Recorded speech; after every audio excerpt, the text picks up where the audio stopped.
कुछ एस्ट्रोनॉट्स की टीम मंगल ग्रह पर एक सीधा सादा मिशन पूरा करने गई थी, मगर उन्हें जरा भी खबर नहीं थी कि चंद ही पलों में एक ऐसा तूफान उनके सामने आ खड़ा होगा जो उनकी जिंदगी हमेशा के लिए बदल देगा। तूफान इतना भयानक था कि मिशन कमांडर को मजबूरन आदेश देना पड़ा, मिशन को वहीं छोड़ो और फौरन धरती पर लौट चलो। ये सुनते ही सारे एस्ट्रोनॉट्स बिना एक पल गंवाए अपने रॉकेट की दिशा में दौड़ पड़ते हैं। तूफान भी अब उनके सिर के बिल्कुल ऊपर पहुंच चुका था, लेकिन इससे पहले कि वो अपने रॉकेट तक पहुंच पाते, अचानक एक बहुत ही हैवी कम्युनिकेशन एंटीना सीधा एस्ट्रोनॉट मार्क को जा लगता है। एंटीना के टकराते ही वह वहीं तूफान के बीचों बीच गायब हो गया। इसी बीच टीम को उसके सूट की टेलीमेट्री से सिग्नल मिलता है कि उसके सूट का प्रेशर पूरी तरह खत्म हो चुका है और कोई लाइव सिग्नल नहीं आ रहा। ये सुनते ही उसकी टीम पूरी जान लगाकर उसे ढूंढने की कोशिश करती है, क्योंकि अगर उसका सूट पूरी तरह डिप्रेशराइज हो गया तो वह मारा जाएगा। लेकिन तूफान इतना भयानक था कि मार्क उन्हें कहीं भी दिखाई नहीं दे रहा था। पूरी जान लगाकर ढूंढने के बाद भी जब उन्हें मार्क कहीं नहीं मिला, तब उन्हें यकीन हो गया कि अब तक वह मर चुका होगा। उधर दूसरी तरफ तूफान की वजह से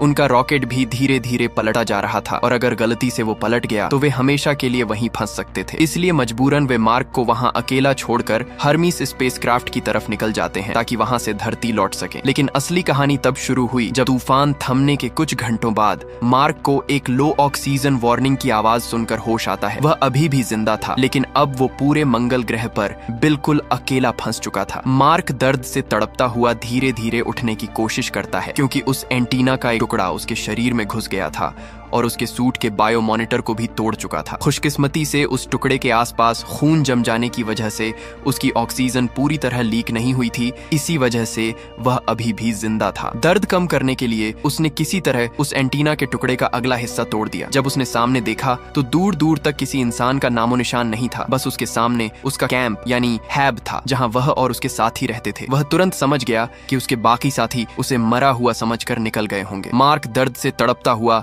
सीधा अपने कैंप तक पहुंच जाता है। अंदर आते ही उसने तुरंत अपना स्पेस सूट उतारा और खुद ही अपनी सर्जरी करते हुए उस एंटीना के टुकड़े को अपने पेट से खींचकर बाहर निकाल दिया। दर्द इतना ज्यादा था कि उसकी चीख पूरे बंजर मंगल ग्रह पर फैल गई, लेकिन मुसीबत अभी खत्म नहीं हुई थी। टुकड़े का एक छोटा हिस्सा अब भी उसके पेट के अंदर घुसा हुआ था। उसने फर्स्ट एड बॉक्स निकाला और किसी तरह वह बचा हुआ टुकड़ा भी निकाल दिया। खून लगातार बहता जा रहा था, इसीलिए उसने एक स्टेपलर लिया और उससे अपना जख्म बंद कर दिया। स्टेपलर के लगते ही दर्द से उसकी रूह कांप उठी। अब उसे समझ आ रहा था कि मंगल ग्रह पर उसकी जिंदगी का असली खेल शुरू होने वाला है, क्योंकि अब वह मंगल ग्रह के सुनसान और खतरनाक रेगिस्तान में बिल्कुल अकेला फंस चुका था। दरअसल जिस एंटीना से वह टकराया था वो उनकी कम्युनिकेशन डिश थी, जो तूफान में पूरी तरह तबाह हो चुकी थी। इसका मतलब था कि अब वह अपनी टीम से बिल्कुल भी संपर्क नहीं कर सकता था, और मान लो अगर किसी तरह नासा को उसके जिंदा होने का सिग्नल मिल भी जाता, तब भी मंगल ग्रह तक रेस्क्यू मिशन पहुंचने में पूरे 4 साल लगने वाले थे। कहने में तो यह आसान लगता है, लेकिन 4 साल तक अकेले वहां रहना किसी दर्दनाक मौत से कम नहीं था। सबसे बुरी बात यह थी कि जिस कैंप में मार्क ने पनाह ली हुई थी वह कभी इतने लंबे समय तक सरवाइव करने के लिए बनाया ही नहीं गया था। अब उसके पास मौजूद सभी संसाधन धीरे धीरे खत्म होने वाले थे। अगर गलती से भी ऑक्सीजन सिस्टम फेल हो जाता तो उसका सांस लेना नामुमकिन हो जाता, और अगर वह सांस ना ले पाया तो उसकी जिंदगी वहीं खत्म हो जाती। मार्क के लिए हालात और भी ज्यादा खराब होते जा रहे थे। खुशकिस्मती से अगर कैंप किसी तरह ज्यादा दिन चल भी जाता, फिर भी एक बहुत बड़ा मसला उसके लिए फूड सप्लाई था। उसके पास इतना राशन बिल्कुल नहीं था कि वह 4 साल तक जिंदा रह सके, जब तक कोई रेस्क्यू मिशन मंगल ग्रह तक पहुंचता। हर तरफ से देखा जाए तो उसका मंगल ग्रह पर ज्यादा देर टिक पाना लगभग नामुमकिन लग रहा था। मार्क ने अपनी जिंदगी के इन हालातों को एक वीडियो डायरी में रिकॉर्ड करना शुरू कर दिया, जैसे वह अपने हर फैसले का हिसाब लिख रहा हो। तूफान थम चुका था, मगर उसके बाद के दिन उसे अंदर से और भी तोड़ते जा रहे थे। हर लम्हा उसे लगा कि अब सब खत्म हो जाएगा, लेकिन फिर उसके अंदर एक ऐसा पल आया जब उसने फैसला किया कि वह किसी भी सूरत यहाँ से निकल कर ही रहेगा। उसने तय किया कि भविष्य में आने वाले रेस्क्यू मिशन तक वह किसी तरह जिंदा रहने की कोशिश करेगा। प्रॉब्लम ये थी कि वह मिशन अभी काफी साल दूर था, और उसी गैप को सरवाइव करना सबसे बड़ा चैलेंज था। मार्क ने अपने पास रखे खाने का हिसाब लगाया, तब उसे पता चला कि टीम के सभी मेंबर्स का खाना मिलाकर भी उसके पास सिर्फ इतना राशन बचा था जो लगभग 1 साल साल तक ही चल सकता था और मंगल ग्रह पर 1 साल सरवाइव करना भी किसी चमत्कार से कम नहीं था। अब उसे अपनी मौत करीब आती हुई दिखाई दे रही थी। वह अपनी मौत को करीब आता हुआ देख ही रहा था कि अचानक उसे कुछ आलूओं का पैकेट दिखाई दिया। उस पैकेट को देखते ही वह समझ गया कि अब भी वह यहाँ सरवाइव कर सकता है। उसने फैसला किया कि वह इन आलूओं को यहीं उगाकर अपने लिए इतना खाना बनाएगा जिससे वह बाकी के 3 साल आराम से गुजार सके। लेकिन मंगल ग्रह की बंजर जमीन पर सीधे कुछ उगाना लगभग नामुमकिन था, क्योंकि यहाँ कुछ भी उगाने के लिए पानी चाहिए था, जो इस बंजर जमीन पर बिल्कुल भी नहीं था। अब उसने फैसला कर लिया कि यहाँ सरवाइव करने के लिए उसे खेती करनी ही होगी। इसीलिए वह मंगल पर अपना छोटा सा फॉर्म तैयार करने में लग गया। सबसे पहले उसने कैंप के अंदर एक जगह पर बहुत सी मिट्टी जमा की और धीरे धीरे उसे खेती के क्षेत्र की शक्ल देने लगा ताकि वहाँ पौधारोपण किया जा सके। लेकिन मसला यह था कि मंगल की मिट्टी में नेचुरली वे पोषक तत्व नहीं थे जो पौधों को ग्रो करने के लिए चाहिए होते हैं। इसलिए मार्क ने एस्ट्रोनॉट्स के बायोलॉजिकल वेस्ट को इस्तेमाल करने का रिस्की प्लान बनाया। उसकी बदबू इतनी खतरनाक थी कि वहाँ 1 सेकंड के लिए भी टिक पाना अपनी मौत को दावत देने जैसा था। लेकिन उसके पास कोई और चारा भी नहीं था। उसने लगातार उस मटेरियल को प्रोसेस करके मिट्टी में मिक्स किया ताकि बंजर मंगल ग्रह की मिट्टी को अस्थायी रूप से उपजाऊ जमीन में बदला जा सके। उसने सब आलूओं को छोटे छोटे टुकड़ों में काटा और एक एक करके उन्हें मिट्टी के अंदर दबा दिया। लेकिन खेती का अगला और सबसे मुश्किल मरहला पानी था। खुशकिस्मती से मार्क को साइंस की अच्छी जानकारी थी। उसे पता था कि हाइड्रोजन और ऑक्सीजन को कंट्रोल्ड रिएक्शन में मिलाकर पानी बनाया जा सकता है और उसके पास इस एक्सपेरिमेंट के लिए सारा जरूरी इक्विपमेंट भी मौजूद था। लेकिन पहली कोशिश में उसे एक बहुत बड़ी गलती हो गई। उसने कैंप के अंदर पहले से मौजूद ऑक्सीजन को पूरी तरह कैलकुलेट नहीं किया, जो उसकी सांस लेने की वजह से लगातार घट बढ़ रही थी। जैसे ही उसने ऑक्सीजन और हाइड्रोजन को मिक्स किया, वहाँ एक बहुत बड़ा धमाका हुआ जिसने पूरा एरिया हिलाकर रख दिया। मार्क बच तो गया, लेकिन उसे समझ आ गया कि मंगल पर उसकी छोटी सी गलती भी उसकी जान ले सकती है। अगले दिन उसने दोबारा अपना काम शुरू किया। इस बार दिमाग से काम लिया और उसका एक्सपेरिमेंट कामयाब रहा। धीरे धीरे नमी जमा होना शुरू हुई और आखिरकार मंगल ग्रह की बंजर जमीन पर पानी तैयार होने लगा। ये पानी उस मिट्टी के लिए काफी था जिसमें मार्क ने आलू लगाए हुए थे। कुछ दिन बाद जब पहला हरा पौधा मिट्टी से बाहर निकला तो उसे देखते ही उसकी खुशी का कोई ठिकाना नहीं था। दूसरी तरफ धरती पर नासा ने ऑफिशियली ऐलान कर दिया कि मार्क वाटनी अब जिंदा नहीं रहा। ये खबर पूरी दुनिया में तेजी से फैल गई और सब लोग उसे लॉस्ट एस्ट्रोनॉट समझने लगे। यहाँ तक कि उसका अंतिम संस्कार भी कर दिया गया। कुछ दिन बाद मिशन कंट्रोल में मिंडी नाम की एक सैटेलाइट एनालिस्ट, जो रात की शिफ्ट में मंगल ग्रह की सैटेलाइट इमेजेस मॉनिटर करती थी, रूटीन चेकिंग के दौरान कुछ अजीब नोटिस करती है। उसे दिखा कि मिशन का कुछ इक्विपमेंट अपनी ओरिजिनल जगह पर नहीं था और कुछ चीजें साफ दिखाई दे रही थीं कि उन्हें वहां से हटाया गया है। सबसे ज्यादा सरप्राइजिंग बात यह थी कि रोवर भी अपनी जगह से हट चुका था, वही रोवर जिस पर सामान इधर उधर ले जाया जाता था। मंगल ग्रह जैसी सुनसान जगह पर इक्विपमेंट का खुद से मूव होना नामुमकिन था। यह देखते ही मिंडी को समझ आ गया कि मार्क वाटनी अभी भी जिंदा है। उसने तुरंत विंसेंट को कॉल किया, जो नासा में मार्स मिशंस का डायरेक्टर था, और उसे सब कुछ बताया। ये खबर सुनते ही विंसेंट भी दंग रह गया। उसने तुरंत यह बात नासा के ओवरऑल डायरेक्टर तक पहुंचाई। शुरू में नासा डायरेक्टर ने इसे इग्नोर करने की कोशिश की। उनका कहना था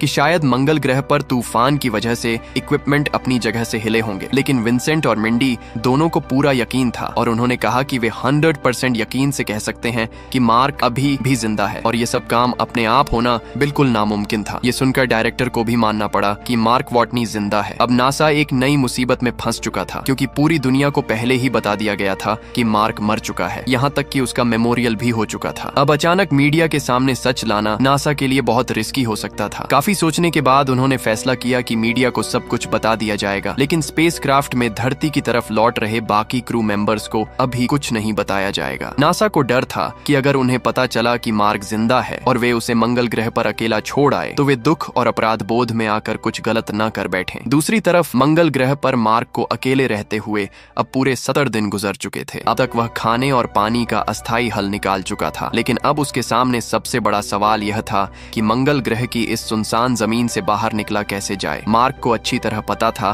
कि नासा का अगला मिशन एरिस 4 कुछ सालों बाद शियापारेली क्रेटर के पास लैंड करने वाला है, लेकिन एक बड़ा मसला अब भी उसके सामने खड़ा था। वह लोकेशन उसकी करंट लोकेशन से तकरीबन 2200 किलोमीटर दूर थी। अगर उसे जिंदा बचना है तो किसी भी तरह उसे उस जगह तक पहुंचना ही होगा। मार्क ने कैलकुलेशन की और अंदाजा लगाया कि उस खतरनाक सफर को पूरा करने में उसे तकरीबन 90 मंगलीय दिन लग सकते हैं। ये मिशन लगभग नामुमकिन लग रहा था, लेकिन उसके पास और कोई विकल्प भी नहीं था, इसलिए उसने तुरंत तैयारी शुरू कर दी। उसके पास एक रोवर था जो इतने लंबे सफर के लिए बिल्कुल बिल्कुल तैयार नहीं था। लेकिन मार्क सिर्फ एस्ट्रोनॉट ही नहीं बल्कि एक काबिल इंजीनियर भी था। उसने खराब हुए रोवर के काम करने वाले कुछ हिस्से निकाले और उन्हें दूसरे रोवर में फिट करना शुरू कर दिया। काफी देर रिपेयर करने के बाद उसने अपने रोवर को इतना अपग्रेड कर लिया कि अब वह मंगल ग्रह की उस लोकेशन तक पहुंच सकता था जहां नासा का एरिस 4 मिशन लैंड करने वाला था। अब उसका चैलेंज सिर्फ सरवाइव करना नहीं बल्कि पूरे मंगल ग्रह को क्रॉस करना था। जब वह अपने कैंप से उस लोकेशन की तरफ निकला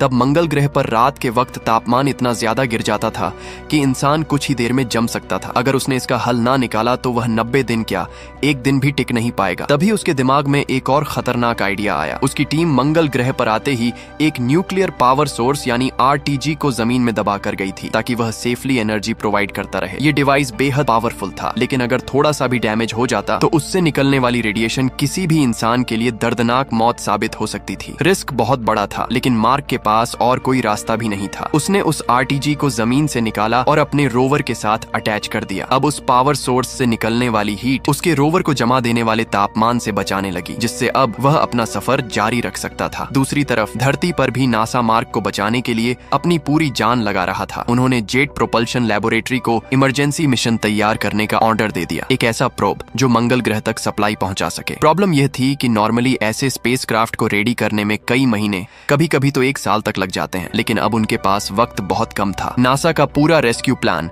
अब इसी मिशन पर टिका हुआ था। उनका आइडिया यह था कि इमरजेंसी प्रोब के जरिए मार्क तक इतना खाना पहुंचा दिया जाए कि वह अगले कई साल मंगल ग्रह पर जिंदा रह सके, और जब भविष्य में एरिस 4 मिशन मंगल ग्रह पर लैंड करे तो उसकी टीम मार्क को भी साथ लेकर धरती वापस आ जाए। यह मिशन सुनने में जितना आसान लग रहा था, असल में उतना ही नामुमकिन था। जेपीएल की टीम दिन रात काम में लगी हुई थी, क्योंकि उन्हें बहुत कम वक्त में एक पूरी तरह काम करने वाला सप्लाई प्रोब तैयार करना था। इसी दौरान नासा एडमिनिस्ट्रेटर टेडी सैंडर्स ने मिंडी को एक बड़ी जिम्मेदारी दी। अब मिंडी को सैटेलाइट्स और मॉनिटरिंग सिस्टम्स का पूरा कंट्रोल मिल चुका था, ताकि वह मंगल ग्रह पर मार्क की हर मूवमेंट ट्रैक कर सके। धरती पर लोगों को लग रहा था कि वह मर चुका है, लेकिन हकीकत में पूरी नासा उसकी हर सांस पर नजर रखे हुए थी। उधर मंगल ग्रह पर मार्क को उसकी मेहनत का फल मिलना शुरू हो गया। उसके उगाए हुए सारे आलू अब तैयार हो चुके थे। मंगल ग्रह की लाल मिट्टी में हरियाली देखकर मार्क के चेहरे पर खुशी छलक उठी। उसने करीब 600 आलूओं की फसल हासिल की। मार्क ने बड़े आलूओं को अपने खाने के लिए एक तरफ कर दिया, जबकि छोटे आलूओं को दोबारा मिट्टी में लगा दिया, ताकि आगे भी खेती होती रहे और उसका गुजारा ज्यादा देर तक हो सके। अपने दिमाग का इस्तेमाल करते हुए मार्क ने बंजर जैसी जमीन पर भी अपने खाने का इंतजाम कर लिया था। अब कम से कम उसे भूख से मरने का डर नहीं रहा, लेकिन अंदर ही अंदर उसे यह बात ओढ़ रही थी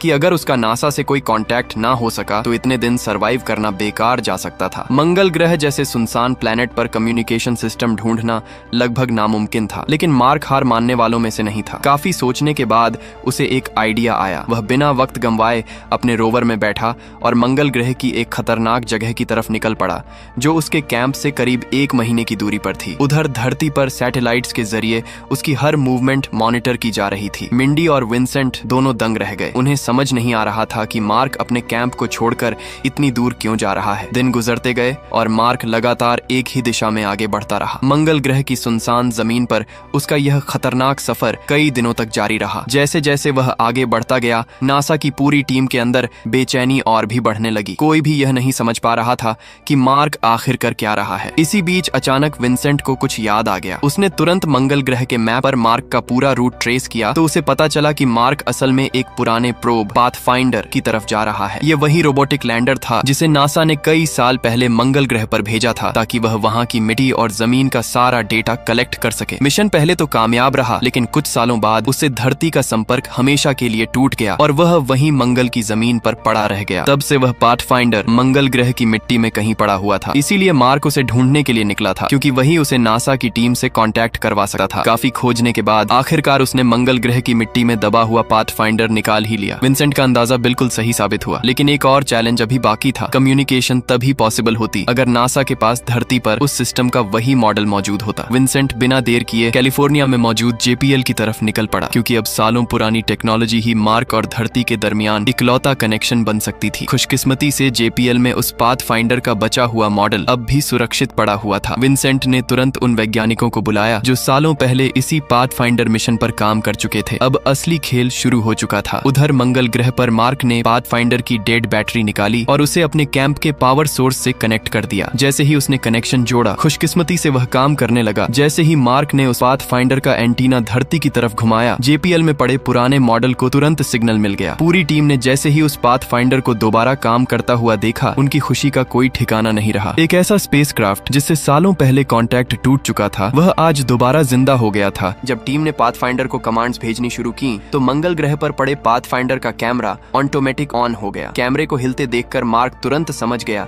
कि धरती पर नासा की टीम उससे कांटेक्ट करना चाह रही है। उसने तुरंत एक बोर्ड उठाया और उस पर लिखा, आर यू रिसीविंग मी? फिर उसने बोर्ड के दोनों साइड पर येस और नो के ऑप्शन बना दिए ताकि सामने वाले सिर्फ कैमरा मूव करके जवाब दे सकें। जैसे ही जेपीएल की टीम ने उसका सवाल देखा, उन्होंने बिना देरी किए कैमरा येस की तरफ घुमा दिया। मंगल ग्रह पर कैमरे को मूव होते देखकर मार्क की आंखों में जिंदा रहने की उम्मीद दोबारा जाग उठी। इतने दिनों बाद पहली बार उसे एहसास हुआ कि वह सच में अकेला नहीं है, लेकिन धरती पर मौजूद नासा की टीम से कांटेक्ट अब भी बहुत स्लो और मुश्किल था। मंगल ग्रह और धरती के दरमियान दूरी इतनी ज्यादा थी कि एक सिंपल सवाल भेजने और उसका जवाब मिलने में लगभग 4 घंटे लग रहे थे। और सबसे बड़ी प्रॉब्लम यह थी कि फिलहाल सिर्फ मार्क ही सवाल पूछ सकता था, वह भी सिर्फ हाँ या ना में। नासा टीम डायरेक्ट उसे मैसेज नहीं भेज सकती थी, लेकिन मार्क भी किसी से कम नहीं था। उसने फैसला किया कि अगर सिंपल कम्युनिकेशन पॉसिबल है तो उसे एक पूरी भाषा में भी बदला जा सकता है। मार्क को पता था कि पाथफाइंडर का कैमरा पूरे 363 सीडी तक रोटेट कर सकता है। इसी आइडिया को यूज करते हुए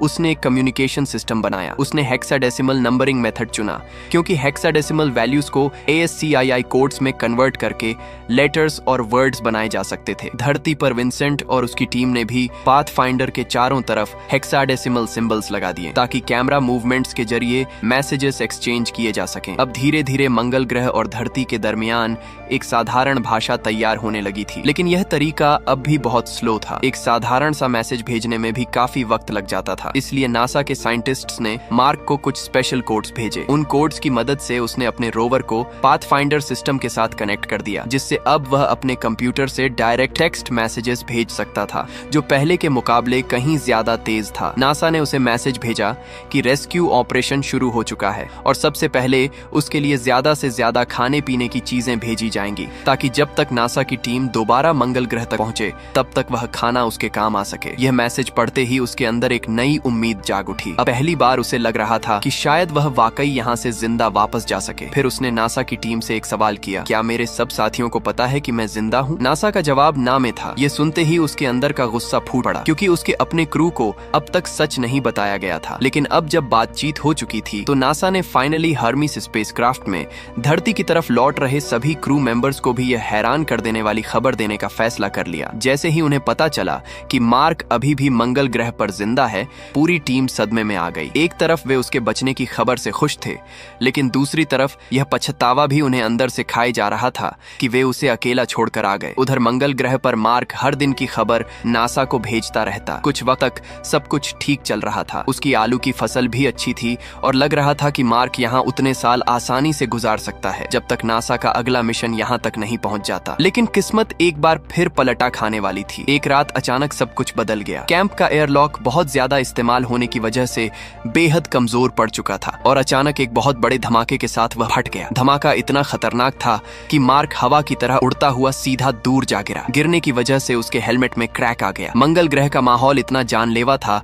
कि छोटा सा होल भी उसकी जान ले सकता था। इसीलिए उसने तुरंत टेप से हेलमेट बंद किया और किसी तरह वापस अपने कैंप के अंदर पहुंच गया। जैसे ही वह अंदर पहुंचा, जो नजारा उसके सामने था उसने उसे पूरी तरह तोड़ दिया। उस ब्लास्ट से कैंप का तापमान बेकाबू हो गया था और उसकी पूरी की पूरी फसल तबाह हो चुकी थी। अब दोबारा उस फसल को उगाना लगभग नामुमकिन था। अपने सामने अपनी फसल को तबाह होते देखकर मार्क बहुत घबरा जाता है, क्योंकि अब उसके पास सिर्फ इतना राशन बचा था जो कुछ महीने ही चल सकता था। दूसरी तरफ धरती पर नासा ने उसके लिए इमरजेंसी सप्लाई रॉकेट लॉन्च करने की तैयारी शुरू कर दी थी। सबको लग रहा था कि यह मिशन मार्क की जिंदगी बचा लेगा, लेकिन लॉन्च के कुछ ही सेकंड्स बाद रॉकेट हवा में ही फटकर तबाह हो गया। अपनी आखिरी उम्मीद को अपने सामने से जाते देखकर मार्क को लगा कि उसका यहीं पर मरना तय है। अपनी मौत को करीब आते देख उसने कमांडर लुइस को एक मैसेज भेजा। उसका कहना था कि अगर वह वापस न आ सका तो उसके माँ बाप को बताया जाए कि उनका बेटा एक सार्थक मिशन का हिस्सा था। यह मैसेज देखते ही धरती पर मौजूद नासा की टीम भी हिम्मत हारने लगी है। लेकिन उधर मंगल ग्रह पर बैठा मार्क किसी भी तरह वहाँ से धरती की तरफ जाने का फैसला ठान लेता है। धरती पर मार्क के नाकाम सप्लाई मिशन की खबर पूरी दुनिया देख रही थी। इसी बीच चाइना की स्पेस एजेंसी के टॉप साइंटिस्ट्स ने भी यह ब्रॉडकास्ट देखा। तब चाइना ने